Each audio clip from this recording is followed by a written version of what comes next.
एक छोटा सा गांव था, शांत, साधारण, बिल्कुल बिना किसी शोर शराबे के। उसी गांव में एक लड़की रहती थी जिसका नाम था अनाया।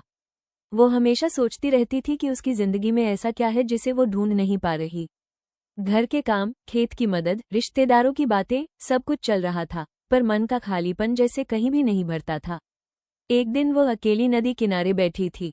पानी की लहरें धीरे धीरे किनारे से टकरा रही थी, जैसे कोई पुरानी यादें आवाज दे रही हूँ।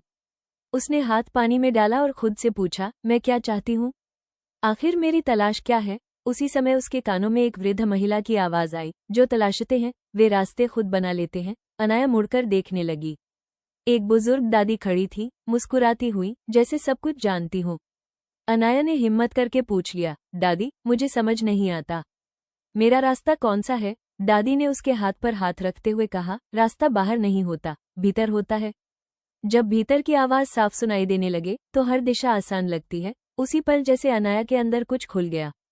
उसे एहसास हुआ कि वो हमेशा दूसरों की उम्मीदों के मुताबिक चल रही थी, पर एक बार भी अपनी इच्छा नहीं सुनी। उस दिन के बाद वो रोज नदी किनारे जाती, खुद से बातें करती, अपने सपनों को पहचानने लगी। धीरे धीरे उसका डर कम हुआ, उसका भरोसा बढ़ा और उसका रास्ता साफ होता गया।